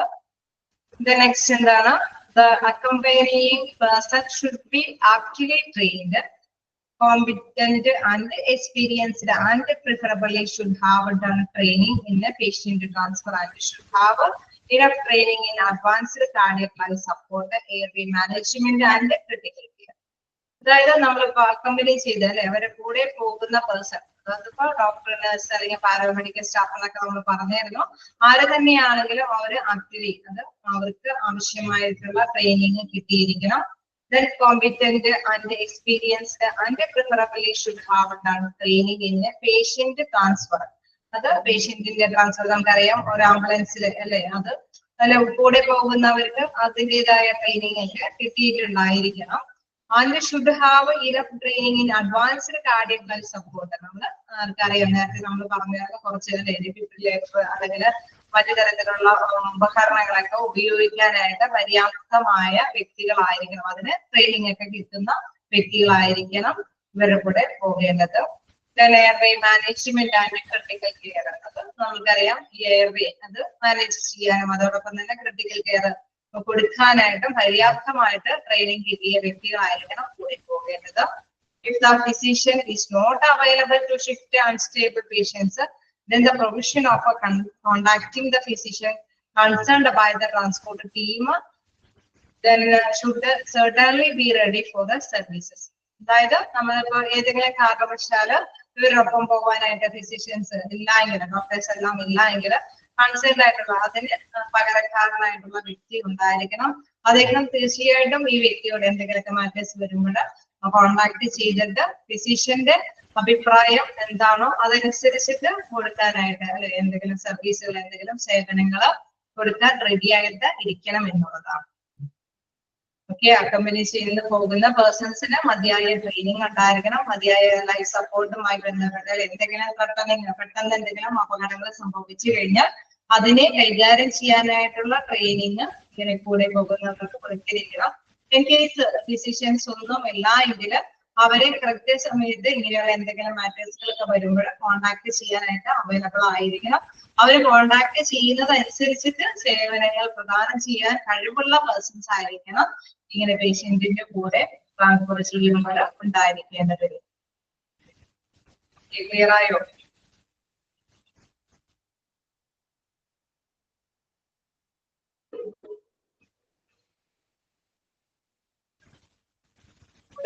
TRAM അല്ല, ടീം, ട്രാൻസ്പോർട്ട് ടീം.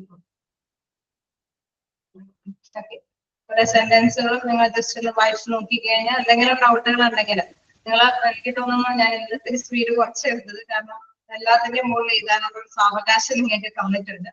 ചിലത് വളരെ സിമ്പിൾ ആയിട്ടുള്ള കാര്യങ്ങൾ വരുമ്പോഴൊക്കെയാണ്, അത് ഒന്നാമത്തെ ഹ്യൂമൻ റിസോഴ്സ് മാനേജ്മെന്റ് എന്നൊക്കെ പറഞ്ഞാൽ നീണ്ട് നിവർന്ന് കിടക്കുകയാണ്. എന്നാൽ എല്ലാരും അല്ലെ അത് ആ ഒരു ഭാഗത്തു നിന്ന് ഒരു നിശ്ചിത ക്വസ്റ്റ്യൻസേയും വരാനും സാധിക്കുകയുള്ളൂ, എല്ലാത്തിൽ നിന്നും അല്ലെ എല്ലാ ഇതിൽ നിന്നും വരാനുള്ള ഓപ്ഷൻ.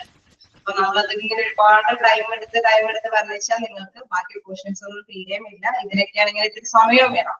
മറ്റേത് നാച്ചുറലി ആയിട്ടുള്ള അല്ലെ നമ്മൾ എന്താണ് റിക്രൂട്ട്മെന്റും സെലക്ഷനും കാര്യങ്ങളും ഒക്കെ പറഞ്ഞാൽ നാച്ചുറലി ആയിട്ട് നമ്മൾക്ക് അനുയോജ്യമായ നമുക്ക് എന്താ പറയുക നമ്മളുടെ പ്രസന്റിലി നമ്മൾ വീക്ഷിക്കുന്ന കാര്യങ്ങൾ. അതുകൊണ്ടാണ് ഞാൻ അത് ഇത്തിരി സ്പീഡിൽ എടുത്ത് പോയത്. ഇത് നമുക്കറിയാം, നിങ്ങൾക്ക് എല്ലാവർക്കും കുറച്ച് ഭാഗങ്ങളെല്ലാം അല്ലെ ഇച്ചിരി പരിചിതം വേണം. നമുക്ക് കുഴപ്പമില്ല എങ്കിൽ നമുക്ക് അടുത്തേക്ക് പോകാം. ഈ എക്വിപ്മെന്റ്, ഡ്രഗ്സ് ആൻഡ് മോണിറ്ററിങ്, അതായത് നമ്മള് കണ്ടായിരുന്നു അല്ലെ പല കാര്യങ്ങൾ, ഒരു ട്രാൻസ്ഫർ ഓഫ് പേഷ്യന്റുമായി ബന്ധപ്പെട്ട ഒരുപാട് കാര്യങ്ങൾ ഉണ്ടാക്കുന്നത് കണ്ടായിരുന്നു. ഫസ്റ്റ് നമ്മൾ കണ്ടായിരുന്നു എന്താണ്, ഡിസിഷൻ എടുക്കണം, ഒരു തീരുമാനം എടുക്കണം, പിന്നെ ഈ വ്യക്തിയെ ആ പേഷ്യന്റിനെ അതിന് മുന്നോടിയായിട്ട് കാര്യങ്ങളൊക്കെ ചെയ്തു കൊടുക്കേണ്ടതുണ്ട്. പിന്നെ അതിനൊരുക്കുമ്പോൾ ആ രോഗാവസ്ഥയ്ക്ക് അനുസരിച്ചിട്ട് കുറെ കാര്യങ്ങളെല്ലാം നമ്മൾ ശ്രദ്ധ കേന്ദ്രീകരിച്ച് ചെയ്യണം. പിന്നെ ഏത് രീതിയിലാണ് ഈ വ്യക്തിയെ ട്രാൻസ്ഫർ ചെയ്യേണ്ടത്. ഇനി നമുക്ക് നോക്കാനുള്ളത് എന്താണ്, അക്കമ്പനി അല്ലെ നമ്മൾ കണ്ടു, അക്കമ്പനി ചെയ്ത് കൂടെ പോകേണ്ടവരാരാണ്. ലാസ്റ്റ് വണ്ണാണ് equipments and drugs and monitoring. എന്തൊക്കെ എക്യുപ്മെന്റ്സ് അല്ലെങ്കിൽ എന്തൊക്കെ മരുന്നുകൾ അല്ലെങ്കിൽ എന്തെങ്കിലും മോണിറ്റർ ചെയ്യേണ്ട കാര്യങ്ങളൊക്കെ എന്തൊക്കെയാണോ അതെല്ലാം ഈ ആംബുലൻസിൽ അല്ലെ നമ്മൾ ട്രാൻസ്ഫർ ചെയ്യുമ്പോൾ ഉൾപ്പെടുത്തേണ്ടതായിട്ട് വരും. അത് എന്തൊക്കെയാണ് നമ്മൾ ഈ കൂടി കഴിഞ്ഞാൽ ആ ഒരു പ്രത്യേക കാര്യങ്ങൾ കഴിയും. പിന്നെ സ്പെഷ്യൽ കൺസിഡറേഷൻ ആണ്, അതോടുകൂടി നമ്മുടെ ട്രാൻസ്പോർട്ടേഷന്റെ ചെയ്യും. നമുക്ക് ലാസ്റ്റ് ഉള്ള ഈ equipment and drug and monitoring നോക്കാം. നിങ്ങൾക്ക് എടുക്കാനുള്ള ഒരു ചാപ്റ്റർ എന്ന് പറയുന്നത് നിങ്ങൾ നെക്സ്റ്റ് ക്ലാസ്സിൽ വരുമ്പോൾ കൊണ്ടുവരേണ്ടത് എത്തിക്കൽ ആൻഡ് ലീഗൽ ഇഷ്യൂസ് ആണ്. നെക്സ്റ്റ് ക്ലാസ്സിൽ നമുക്ക് ഇതിന്റെ എടുത്ത് തീർക്കാവുന്നതിന്റെ ബാക്കിയും പിന്നെ തീർക്കാൻ സമയം കിട്ടുമെന്ന് അറിയില്ല, എന്നാലും തുടങ്ങി വെക്കാം.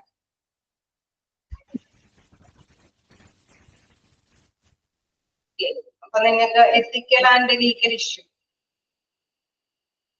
ചാപ്റ്റർ നമ്പർ നിങ്ങൾ ആരെങ്കിലും ഒന്ന് ഷെയർ ചെയ്യുന്നതായിരിക്കും. എന്റെ ഇന്നത്തെ 5 ആണ് ചാപ്റ്റർ 5. എല്ലാവർക്കും ചാപ്റ്റർ എങ്ങനെയാന്ന് എനിക്കറിയില്ല. എത്തിക്കൽ ആൻഡ് ലീഗൽ ഇഷ്യൂ ആണ്, ഒരു പ്രത്യേക ചാപ്റ്റർ ആണ്. അതായത് കുറച്ച് ലീഗൽ ആയിട്ടുള്ള കാര്യങ്ങളാണ്, നിയമപരമായിട്ടുള്ള കുറെ വശങ്ങളൊക്കെയാണ് അതിൽ നിയമം എന്താണോ പറയുന്നത് അത് നിങ്ങൾ മനസ്സിലാക്കി വെക്കുക. ചാപ്റ്റർ 38 എന്ന് പറയുന്നുണ്ട്. അപ്പൊ നിങ്ങൾ അടുത്ത ക്ലാസ്സിൽ വരുമ്പോഴത് എത്തിച്ചാൽ മതി. അതായത് നമുക്ക് ഇത് കുറച്ചുകൂടി തീർക്കാനുണ്ട് ട്രാൻസ്പോർട്ടേഷന്റെ. എടുത്തോടത്തോളം വരെ ഓക്കെയാണോ? ഹ്യൂമൻ റിസോഴ്സസും നമ്മുടെ ട്രാൻസ്പോർട്ടേഷന്റെ ഇതുവരെ ഓക്കെയാണോ നിങ്ങൾ?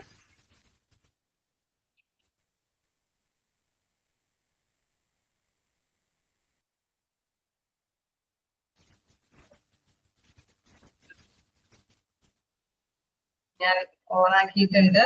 നിങ്ങൾക്ക് എന്തെങ്കിലും പറയാനുണ്ടെങ്കിൽ പറയാം. എന്നാലും 2-3 മിനിറ്റ് ഉണ്ട്. ഹ്യൂമൻ റിസോഴ്സസും നമ്മുടെ ട്രാൻസ്ഫോർമേഷന്റെ ഇതുവരെ ഓക്കെയാണോ നിങ്ങൾ?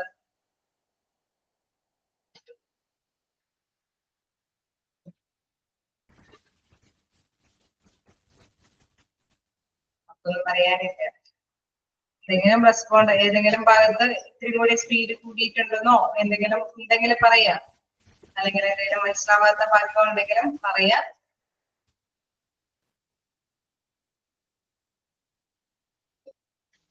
അപ്പൊ ഒന്നും പറയാനില്ല എങ്കിൽ നമുക്ക് കണ്ടിന്യൂ ചെയ്യാം. നമുക്ക് സമയം അത്രയധികം കൂടുതലൊന്നും ഇല്ല, കുറച്ചും കൂടി തിരിച്ചു പോവാനുണ്ട്. അപ്പൊ നമുക്ക് കണ്ടിന്യൂ ചെയ്യാം. ട്രാൻസ്പോർട്ടേഷന്റെ ഒക്കെയാണ്. ഹ്യൂമൻ റിസോഴ്സ് അത് ഇത്തിരി എനിക്ക് തന്നെ അറിയാതെ ഹ്യൂമൻ റിസോഴ്സിന്റെ പ്രത്യേകത ഒരുപാട് നമുക്ക് വായിച്ചു നോക്കാനുണ്ട്. അത് ഇച്ചിരി സ്പീഡിൽ തന്നെയാണ് ഞാൻ എടുത്തത്, കാരണം അത് അത്രയും സ്പീഡിൽ എടുത്താൽ തീരുണ്ട്. പക്ഷെ അതിന്റെ ഏതെങ്കിലും ഭാഗങ്ങൾ നിങ്ങൾക്ക് കിട്ടേണ്ടതുണ്ടെങ്കിൽ ഒന്ന് ചോദിച്ചാൽ മതി. അത് നമുക്ക് നമ്മുടെ ക്ലാസ് കഴിയുമ്പോൾ അത് നോട്ട് ചെയ്ത് വെച്ചേക്കാം. അത് ഏതെങ്കിലും ഭാഗം ഉണ്ടെങ്കിൽ പെൻഡിങ് ഉണ്ടെങ്കിൽ നിങ്ങൾക്ക് അത് കഴിഞ്ഞതിന് ശേഷം നമ്മുടെ ചാപ്റ്റേഴ്സ് ഒന്ന് കഴിയുമ്പോൾ എന്തായാലും ചാൻസ് ഉണ്ടാവും, സമയം ഉണ്ടാവും.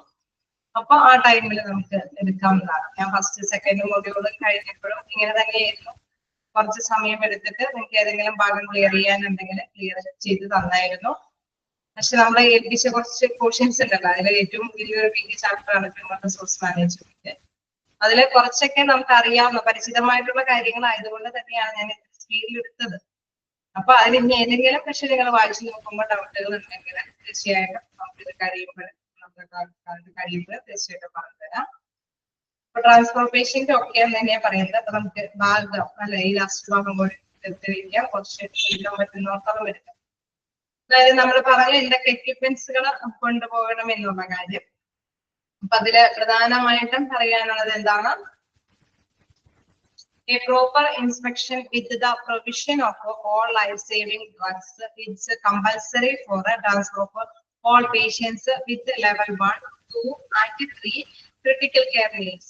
അതായത് നമ്മൾ കണ്ടായിരുന്നു 0 ലെവല് 1, 2, 3 ലെവല് അല്ലെ, അതാണ് നമ്മള് പേഷ്യൻസിനെ അക്കമ്പനി ചെയ്ത് പോകുന്ന പേഴ്സൺസിനെ ഉൾപ്പെടുത്തി പോകുന്ന പേഷ്യൻസ് എന്ന് പറയുന്നത്. അപ്പൊ ഇങ്ങനെയുള്ള പേഷ്യൻസിന് ആവശ്യമായിട്ടുള്ള മരുന്നുകളെല്ലാം കമ്പൽസറി ആയിരുന്നു. മറ്റേത് നമ്മൾ പറഞ്ഞ 0 ഇതാണെങ്കിൽ നമുക്കറിയാം അത് വലിയ പ്രശ്നമൊന്നുമില്ല, ഡിപ്പാർട്ട്മെന്റിലേക്ക് പെട്ടെന്ന് അല്ലെ വലിയ കുഴപ്പമില്ലാതെ തന്നെ അവർക്ക് മൂവ് ചെയ്ത് പോകാനായിട്ട് സാധിക്കുമെന്നുള്ളത്. അപ്പൊ അവർക്ക് ലൈഫ് സേവിങ് ആയിട്ടുള്ള മരുന്നുകളൊന്നും കൊണ്ടുപോകേണ്ടതായിട്ട് ഉണ്ടാവില്ല.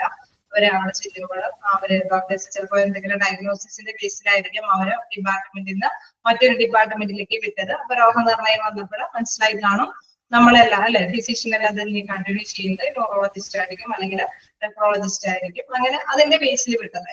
അപ്പൊ അവർക്ക് പ്രത്യേകിച്ച് ഇത്തരത്തിലുള്ള ഡ്രഗ്സ് ഒന്നും മറ്റു പ്ലേസിലേക്ക് കൊണ്ടുപോകുമ്പോൾ കരുതേണ്ടതായിട്ട് വരും. The transfer ambulance should be prepared with all the drugs and devices needed for airway operation, oxygenation, ventilation, hemodynamic monitoring and resuscitation. അതായത് നമ്മൾ കണ്ടു ഇങ്ങനെ കൊണ്ടുപോകുന്ന പേഷ്യൻസ് അവര് കൊണ്ടുപോകുമ്പോൾ ആവശ്യമായിട്ടുള്ള എല്ലാ ഡിവൈസും ഉപകരണങ്ങളും അതിൽ ഉൾപ്പെടുത്തിയിട്ടുണ്ടായിരിക്കണം. മരുന്നുകളെല്ലാം ഇതിനോടൊപ്പം തന്നെ കൊണ്ടുപോകണം. കേസ് എന്തെങ്കിലും കാര്യങ്ങളിൽ ഓക്സിജനേഷനോ വെന്റിലേഷനോ അല്ലെങ്കിൽ ഹെമോഡൈനാമിക് മോണിറ്ററിംഗ് സംവിധാനങ്ങളോ എന്തെങ്കിലും അല്ലെ പുനർജീവനത്തിന് ആവശ്യമായിട്ടുള്ള റെസിസ്റ്റേഷൻ എന്ന് പറയുമ്പോൾ പുനർജീവനം ആവശ്യം, അതായത് ജീവിതത്തിലേക്ക് വീണ്ടും തിരിച്ചു വരികയാണ്. അതിനാവശ്യമായിട്ടുള്ള എല്ലാ മുൻകരുതലുകളും എടുത്തിട്ട് വേണം ഒരു പേഷ്യന്റിനെ മറ്റൊരു പ്ലേസിലേക്ക് കൊണ്ടുപോകാൻ. പിന്നെ all the inspection need to be confirmed before the beginning of a transfer together with the starting of a infusion drugs. The drugs required for a patient transfer involve muscle relaxant, sedative and analgesics, inotropes and resuscitation drugs. അതായത് ഇതിൽ കുറെ മെഡിസിൻസിന്റെ പേരുകൾ പറയാറ്, എന്തെങ്കിലും മസിൽസുകൾ ഇങ്ങനെ എന്തെങ്കിലും ചുരുങ്ങി പോകാനുള്ള സാധ്യതകൾ ഉണ്ടെങ്കിൽ അതിനെ റിലാക്സ് ചെയ്യാൻ പറ്റുന്നത്, അല്ലെങ്കിൽ എന്തെങ്കിലും മയക്കം അല്ലെ മയങ്ങിക്കിടന്ന് കടത്തി കൊണ്ടുപോകേണ്ടത്, അല്ലെങ്കിൽ അനാൽജസിസ് എന്ന് പറയുമ്പോൾ നമുക്കറിയാം എന്തെങ്കിലും വേദനാ സംഹാരികൾ, അങ്ങനെ വ്യത്യസ്ത തരത്തിലുള്ള കാര്യങ്ങൾ വ്യത്യസ്ത തരത്തിലുള്ള മെഡിസിൻസ് എല്ലാം ഇതിനോടൊപ്പം തന്നെ കീപ്പ് ചെയ്യേണ്ടതാണ് എന്ന് പറയുന്നത്. ഇതും ഇങ്ങനെ തന്നെയാണ്. എന്ത് ഐനോട്രോപ്സ് എന്ന് പറയുന്നതും മസിലുകളുടെ ഉത്തേജനത്തിന് ആവശ്യമായിട്ടുള്ള മരുന്ന് തന്നെയാണ്. ഇത്തരത്തിലുള്ള മരുന്നുകളെല്ലാം അല്ലെങ്കിൽ ജീവിതത്തിലേക്ക് തിരിച്ചു വരാൻ വേണ്ടിയിട്ടുള്ള എല്ലാ തരത്തിലുള്ള ഡ്രഗ്സുകളും മരുന്നുകളും ഇവരോടൊപ്പം തന്നെ ഈ ആംബുലൻസിനോടൊപ്പം കൊണ്ടുപോകുമ്പോഴും ഉണ്ടായിരിക്കും. The person responsible to patient transfer should assure correct supplies of these emergency drugs. അതായത് ഇവര് ഉറപ്പുവരുത്തേണ്ട ഒരു കാര്യം കറക്റ്റ് ആയിട്ടുള്ള അല്ലെ കറക്റ്റ് എത്രത്തോളമാണ് ഇവർക്ക് കൊടുക്കേണ്ടത് അതനുസരിച്ചിട്ട് തന്നെ ഇവർക്ക് കൊടുക്കാനായിട്ട് ഉത്തരവാദിത്തപ്പെട്ട് ഇരിക്കുന്നു. ഇവരോടൊപ്പം തന്നെ പോകുന്ന അക്കോമഡേ ചെയ്തു പോകുന്ന വ്യക്തികൾ കൃത്യമായിട്ട് അവർക്ക് ആവശ്യമായിട്ടുള്ള അളവിൽ ഇത് കൊടുക്കാനായിട്ട് ഉത്തരവാദിത്തപ്പെട്ടിരിക്കുന്നു. Then some of these drugs may be needed to be prepared in pre-filled syringes before the transfer. ചിലപ്പോഴൊക്കെ നമുക്കറിയാം സിറിഞ്ചിൽ അവർ നേരത്തെ കൂട്ടി അല്ലെ ഇത്ര സമയം കഴിയുമ്പോൾ തന്നെ ഇതിന്റെ ആ ഒരു സഡേഷൻ കഴിയുമ്പോൾ അല്ലെങ്കിൽ ഇതിന്റെ റിയാക്ഷൻ കഴിയുമ്പോൾ തന്നെ കൊടുക്കാൻ വേണ്ടിയിട്ട് മുൻകൂട്ടി സിറിഞ്ചിൽ കരുതി വെക്കേണ്ട കാര്യങ്ങളും ഉണ്ടാവും. അതും കൂടി അങ്ങനെയുണ്ടെങ്കിൽ അത് സിറിഞ്ചിൽ തന്നെ ഫില്ല് ചെയ്ത് വെച്ചിട്ടായിരിക്കണം ട്രാൻസ്ഫർ ചെയ്യാനായിട്ട് പാടുള്ളത്. നമ്മൾ 2 പോയിന്റ് ആണ് ജസ്റ്റ് പറഞ്ഞു നിർത്തിയത്. ബാക്കിയുള്ളത് നമുക്ക് നെക്സ്റ്റ് ക്ലാസ്സിൽ എടുക്കാം. Okay, thank you.